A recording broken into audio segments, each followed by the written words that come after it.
Hello and welcome. I'm Katie Krause-Lee, your anchor.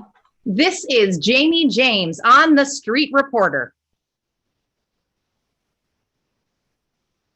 No, I believe you're the weatherman, Tad. I believe we're having an issue with the audio there. And I'm co-anchor Tad Duckett. Oh, no, you're not, Tad. Oh, I'm pretty much the co-anchor, Katie. Yeah. No, you're not, Tad. Well, I am now, Katie. Oh, no, Tad, see, you're not. And this is Jamie James on the Street Reporter. Stand by, Jamie. Tad, I'm not sure you can just... I'm just offering alternative views, Katie. Is that not allowed? I thought this was America. This is still America, isn't it? No, this is Jamie James on the street. Jamie James, stand back and stand by. Well, I guess that could mean anything.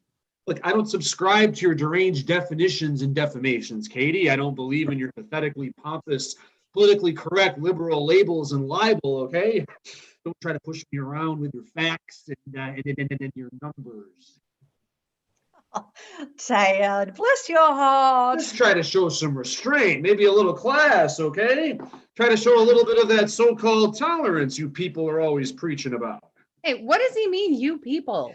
I think we should move I'm on. just saying, don't try to put me in your little gluten-free, patchouli-scented box, Katie. I assure you I won't. Shall we get on with it, Tad? Please, after you, Katie. Thank you. You're welcome. Thank you. And thank you for turning the channel 2345 o'clock news and joining us here on a lovely Wednesday? Friday? Tuesday? Monday morning. It's a beautiful Monday morning, and we have a lot to cover here live at 5 on 3, so let's get started.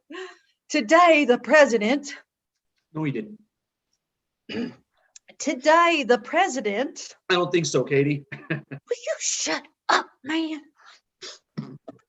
Today, the president tweeted a picture of his erect penis to his Twitter account. Ew. Well, reportedly, some medical experts claim the signs of a herpes infection may apparently be present in the posted picture of the president's purported penis. The image has since gone viral. Look, Katie, we can go back and forth all day as to what constitutes a run-of-the-mill dick pic and what is, for all intents and purposes, art. You know, come on, Katie. Museums are full of nude paintings, sculptures, pictures. I thought you libs liked that cultured shit. Tad, I hardly think this qualifies as cultured. Look, this is the first presidential dick pic. It's historical, as well as incredibly tasteful. So did I. And did you see the special sparkle filter he used? I, for one, applaud the president for expressing himself. Do you hate art, Katie? I can't do this, Tad. Or maybe you hate penises. Does the president now have to apologize for being a man? Do you hate men, Katie? Oh, I'm sure starting to, Tad. I have to say, it's a damn fine penis, a perfect specimen. Lord, help me. I admire the president's erect penis, and I am comfortable enough with my manhood to say that. I have many gay friends, you know, and I don't mean that like when I say I have many black friends. Okay, let's go now to Jamie James on the Street Reporter, where once again protests continue to fill the streets overnight. Jamie? Thank you, Katie. This is Jamie James on the street. We can hear you, Jamie, but we still seem to be having some trouble with Yes, Katie, the video feed was damaged earlier in the violence here this morning. Tensions have been high, but the early morning has finally seen a lull in the chaos. Jamie, what can you tell us? That's right, Katie. It was a rough night and tensions were high. Local law enforcement officials made several arrests throughout the early morning hours as paramedics tended to the injured protesters and anti-protesters alike. Were there many injuries? That's right, Katie. Yes, there was Antifa, anti-Antifa, and even anti-Antifa. As dusk fell, a frenzy rippled through the crowd as the incredibly dense mosquito population began to move in on protesters like so many tiny vampire bats. Oh my, that doesn't sound That's very... right, Katie. Luckily, some fine people had the foresight to bring tiki torches, and the cloud of citronella quickly drove the parasitic pests away.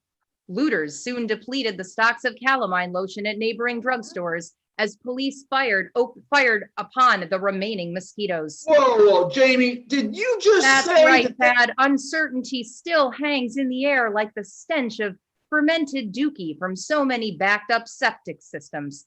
This is Jamie James on the street. Katie? Thank you, Jamie.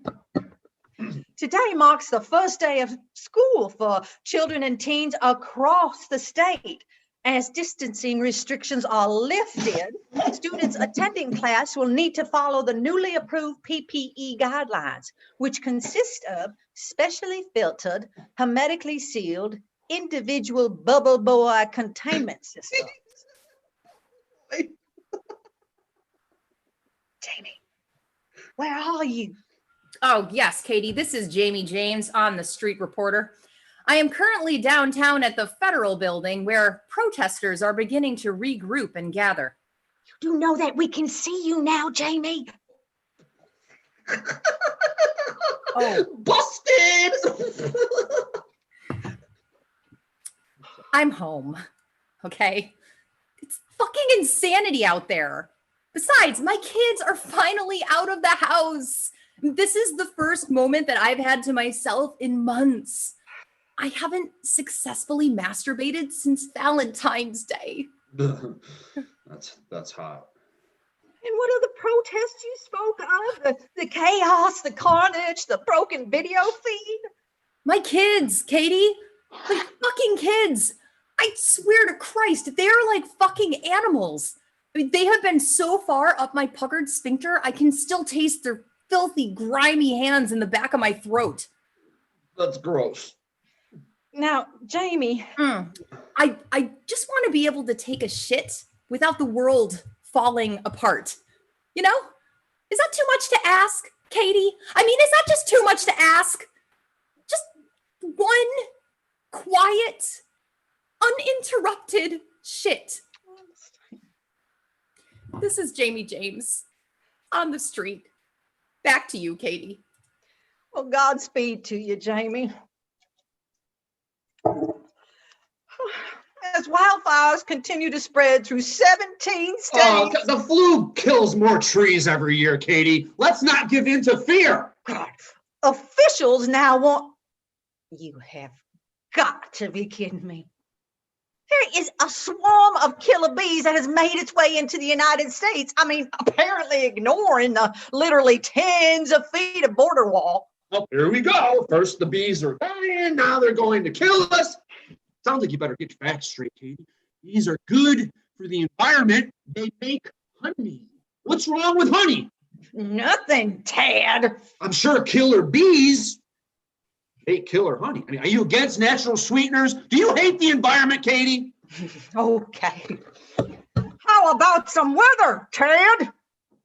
Well, I did look out the window for a little while this morning. It looked pretty nice out. I watched a couple of squirrels chase each other around a tree. That was cool. But then the UPS guy came, so I shut the curtains and hid. However, I do predict a little bit of snow in my future. This just in. The governor has declared a state of emergency, once again closing schools across the state merely minutes after reopening. Officials stated the renewed closures were a necessary precaution after several area students tested positive for the Black Plague. All plagues matter, Katie. Oh, Jamie James on the street reporter has more. Jamie? Thank you, Katie. This is Jamie James on the street. They're back. They're back. I can hear them out there whining, fighting. They're trying to find me. They want snacks, Katie. They want fucking snacks. I'm so scared. I'm so fucking scared. I think they heard me. Dear God, I think they heard me. This is Jamie James on the street. There you have it, folks. It's asteroids and earthquakes and disease and disaster and pestilence and plague and locusts and hellfire. Hellfire! The world is going to shit, my friends, and this shitcast is just calling for more shit. It's a swirling shitstorm of epic proportions. It's a shit-nado, if you will. I mean, remember, folks, don't go outside without your bubble, or you will die a horrible and tragic death. Oh, more people die in their bathtub every year, Katie. Well, thanks for joining us. I'm anchor Katie Krause-Lee. And I'm co-anchor Ted Bucket. We're the man. And I'm Jamie James on the street. We're wishing you a happy Thursday. Tuesday? Friday? No, for fuck's sake!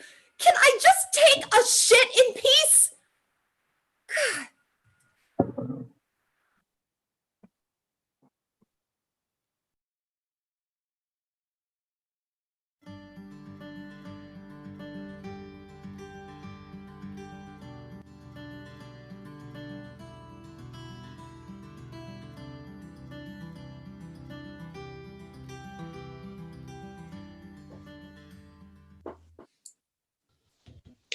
Three, two, 1.5. One, present your treasures. Now, I requested a shiny piece of silver. What have you brought me, Dread Pirate Ellie? Captain, look what I got.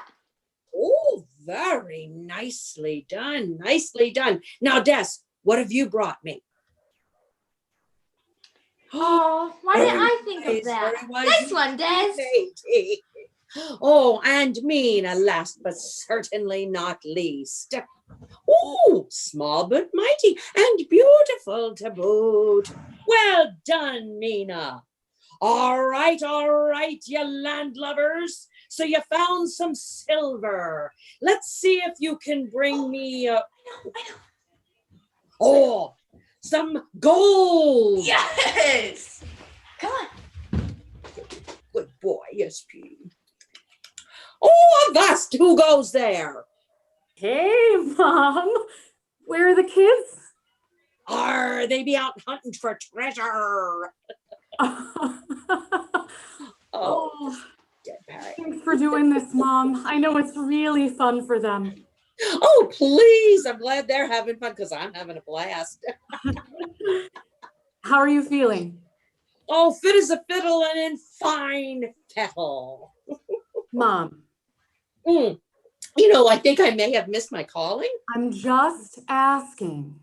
Oh, Charlotte, I'm fine. Oh, now you have your stethoscope there, so put it up against your camera. And here. Put it right here. There we go. Oh. You hear that? I bet I'm as healthy as a horse. What do you You say? are ridiculous. Okay, I get it. You're fine. Yep. But you will tell me if you're ever not fine. You promise. I promise. Oh, 3, 2, 1.5, 1.25, 1. Present your treasures. Captain, look. Oh, hi, Mom. When did you get here? Hey, just a minute ago. How's your party going?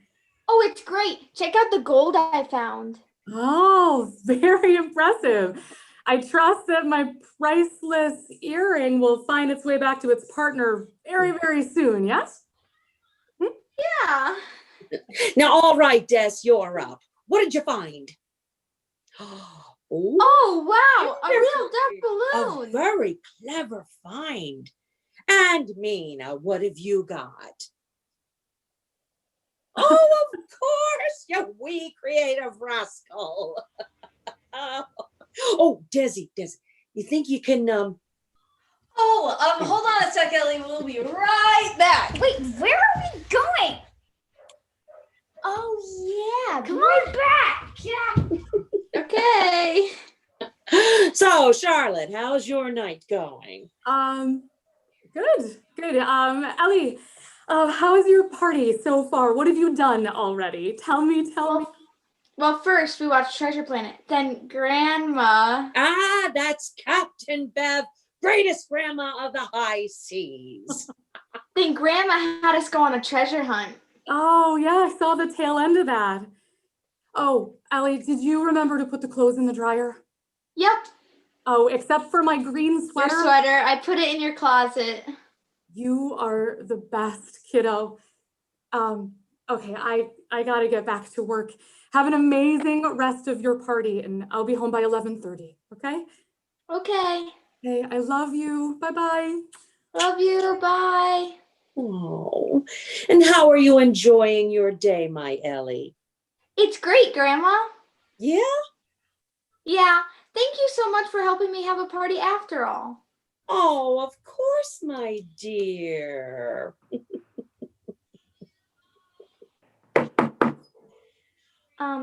Should I answer it?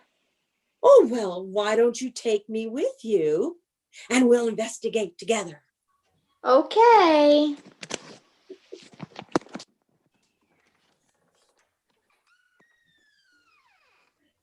That's weird. I don't see anyone.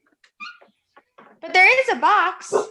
Ah, well, what are you waiting for? Go and get it.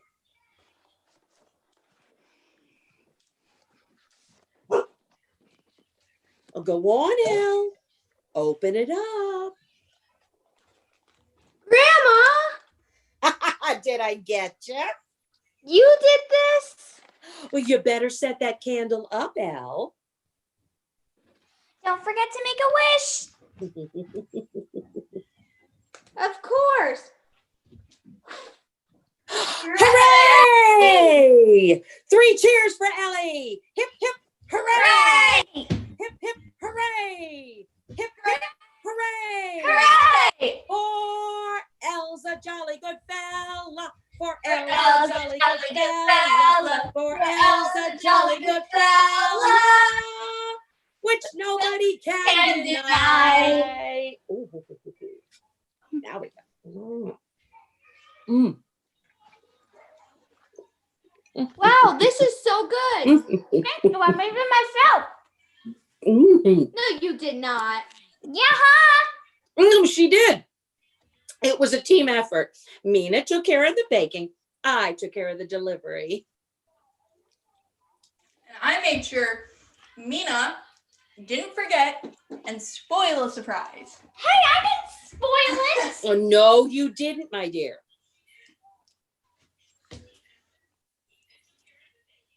Oh, Ellie, we have to go now. Already? Yeah. Rats. Bye, Ellie. Bye. Happy birthday. Good night, my courageous crew. Good night, Grandma B. Good night, Captain. Goodbye. Grandma, that was really fun. A little weird, but really fun. Oh, I'm so glad, my dear. It's just, I don't know, a little weird doing everything like this. Oh, I agree. Someday I'll be able to give you a real hug. Oh, yes, my Elle. Did I get ya? Yes, Elle. You got me. I still got it. Yeah. Okay. Enough lollygagging. Now it's time for bed. Okay.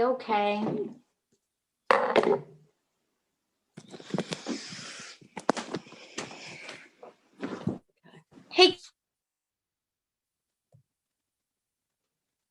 Did you want a story, Elle? hey, Graham, will you Yes? read me a story? A bedtime story? Yeah. Oh, I'm sure I could think of something. Now, are you all cozy and snug? Mm-hmm. And you remembered to relock the door. Yep. And you picked up your space at least enough so that your mom doesn't go bananas when she gets home from work, right? If she goes bananas, it won't be because of me. Well, then I guess we have time for a quick story. Let's see. Once upon a time, there was a child called Violet who lived in an old town on a rocky coast. They were a very bright child, and ever since anyone could remember, Violet would carve wood into tiny, very beautiful birds. Now, every once in a while, something really exciting or interesting would wash up on the shore in the tide. Now, often it was just old bits of trash, sometimes lost fishing material, which Violet would repurpose. And once, a bottle that contained a tiny, intricate model of a ship. But on this day, Violet could not believe her eyes. A ship, a full-sized ship, had washed up on shore. Now, Violet, being very inquisitive by nature, wanted to rush out and investigate. However, Violet, also being very cautious by nature, decided just to observe from a distance. So Violet sat on a stump on the shoreline and pretended to be very, very busy carving a particularly tiny bird. And all the while, she had at least one eye on the ship.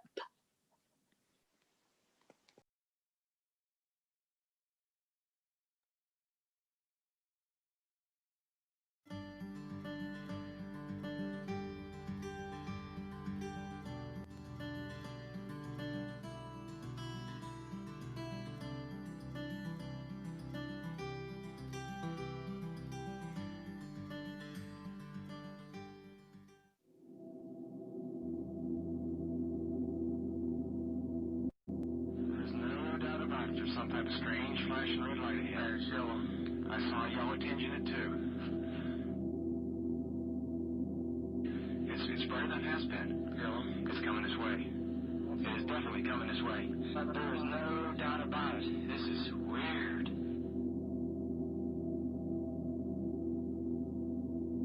You're right. There's a white streak on the tree. Okay, so let me turn around and look at this tree over here now. Definitely two lights.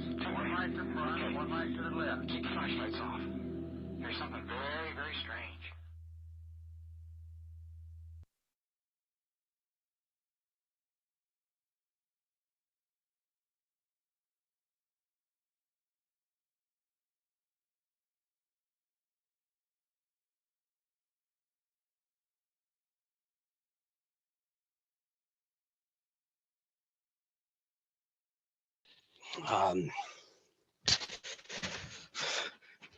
Name's Larry Warren. It's been decades of keeping this to myself, so you're probably going to hear some things you probably won't, I don't know, believe, I guess. Hell, if it hadn't happened to me, I'd be sitting in your seat thinking the same goddamn thing.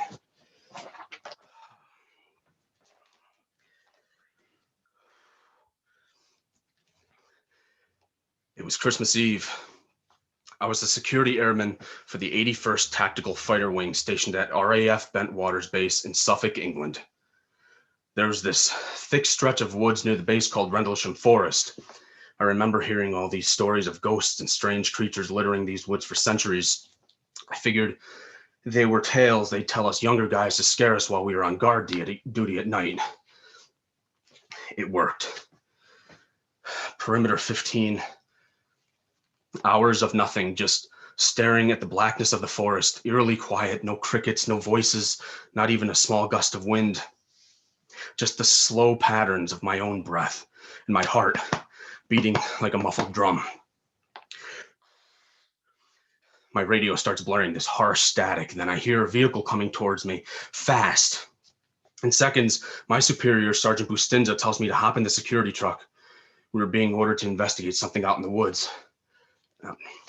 Now, I'd grown close to Bustinza. I knew he didn't spook easily, but the deeper we drove into that forest, the look on his face was just something big was happening. We get to the edge of the forest. We're ordered to leave our weapons in the truck. I think that bears repeating. We were ordered in the middle of investigating a possible incursion to leave our weapons in the goddamn truck. Something wasn't right from the start. About a dozen of us make our way into the forest, and we're holding our flashlights like baseball bats. At this point, our only defense against whatever lay ahead. Now, through the trees, I see this bright white light. It's just pouring through every single void of the leaves, sort of pulsating, you know, bright, then dim, then bright again. I move forward with the others into this clearing, and that's when everything comes into full view. There must have been 40 people out there, all of them staring up at the sky, just panic everywhere. And that's when I see this single red light coming towards us, and it's getting bigger the closer it gets, and it settles right above us, and then boom, nothing but white. My eyes felt like they were burning in their sockets. The white dissipates. My eyes focus, and I see this craft. It's got 3 distinct points, almost a perfect triangle, and it's just pitch black. Now, it hovers there, right above us, just a couple of feet off the ground. And I'm looking all over this thing for symbols. You know, is it Russian? Maybe. What are we dealing with here? But there's nothing. Now, Bustinza, he orders a couple of us to move in toward this thing. Now, he's sweating bullets at this point. Clearly, this isn't coming from him, but from someone higher up. So I do it. I mean, I gotta, you know. Now I feel this static just surge through me. Everything's moving so slow. And I get closer to whatever this thing is. And it's almost as if it's pulling my shadow into it. It was drawing me in. Things get slower and slower. And as I'm making my way around this thing, I can see there's these, the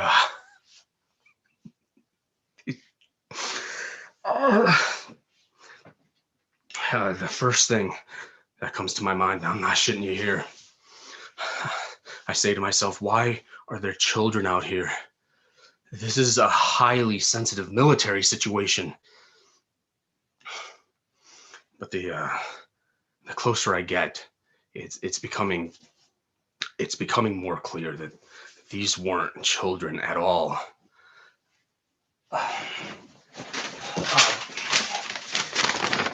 There were 3 of them.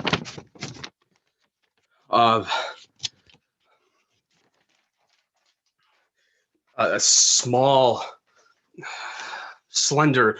The heads were bigger than the body. Now the one thing that really stood out, I mean, what I really remember about him, the eyes. Those eyes,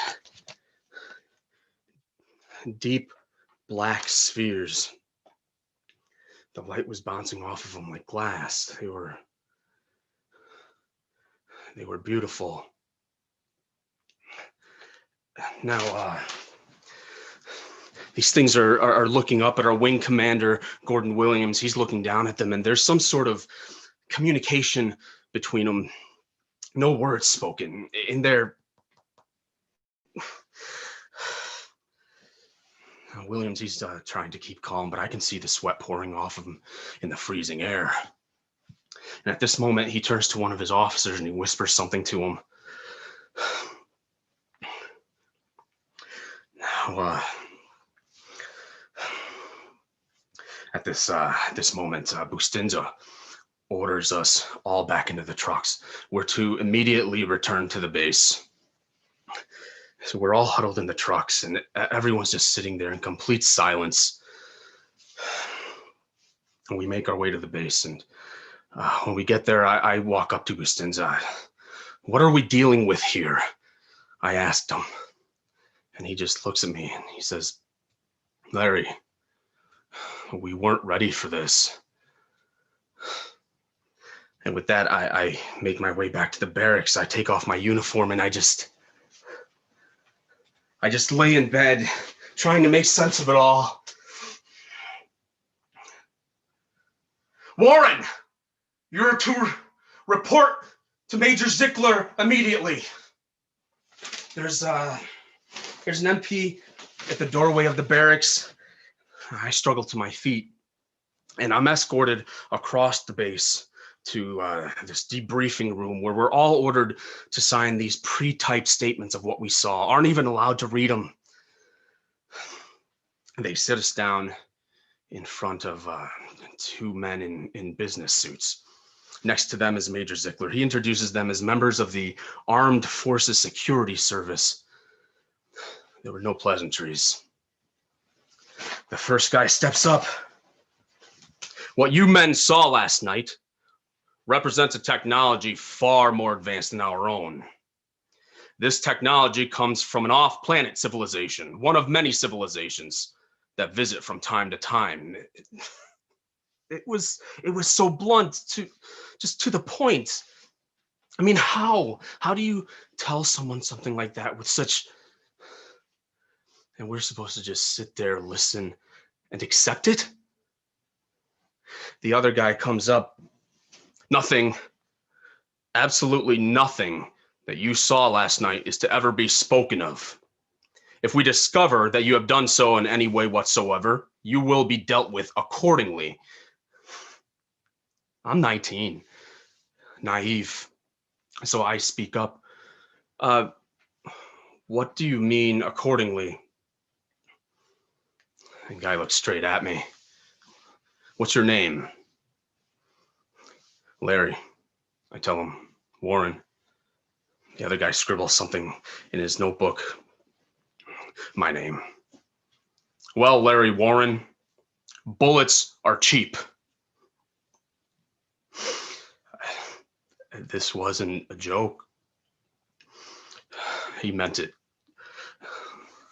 Not a doubt in my mind.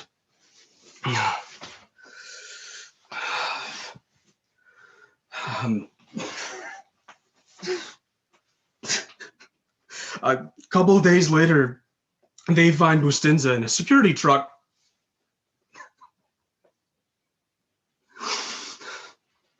Half his head blown off.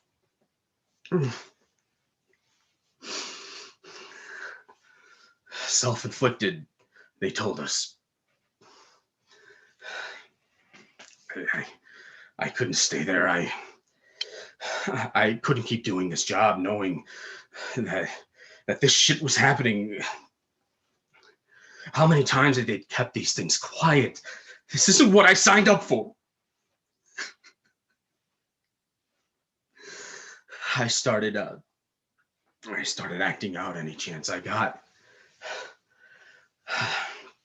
until they discharged me. Honorably, I might add. Their idea of bribing me in their own fucked up way to keep my mouth shut. And with that, my service to the United States Air Force was over.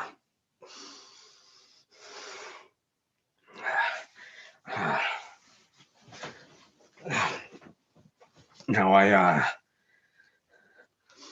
had talked to some of the guys since. A couple turned to booze. Others went on to have shining careers, but some of them refused to forget what they saw. And after 30 fucking years of keeping my mouth shut, I think I owe it to the public, to myself, to get this story out there. The people deserve to know what is happening right under their fucking noses. This is your government, your military, the people that you trust with your security, your freedom, your future. And they failed that night. I can't sit here and tell you I know what happened, but I want someone to acknowledge that we saw something. We weren't hallucinating. We aren't crazy. Something visited that forest, and whatever it was, it could have wiped us all off the face of the planet in the blink of an eye. And we just stood back and watched. And then what did we do? We denied that it ever even happened. If that ain't... Larry? Larry, is everything all right? What is it, Larry? What do you see? Nothing. I don't see anything. No? Are you sure? I heard you talking. Who are you talking to, Larry? No one. I wasn't talking to anyone. That's right, Larry. There's no one here. Just you and me.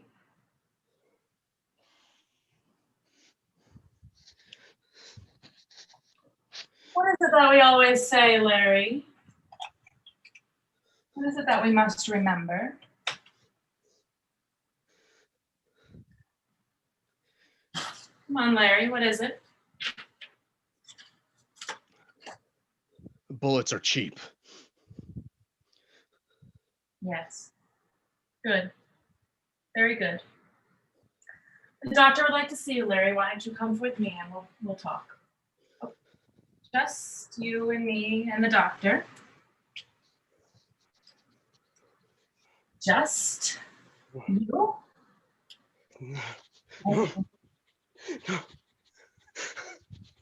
And the doctor?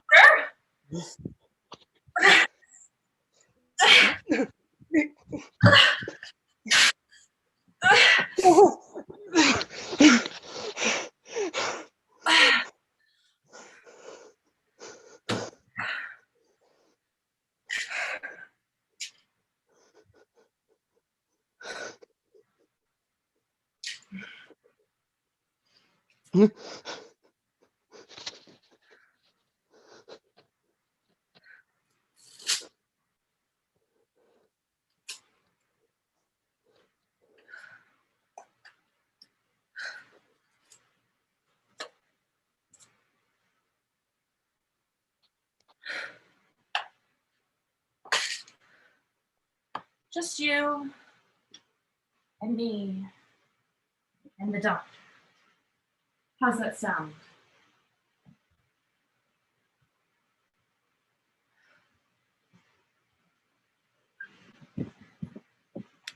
Very good.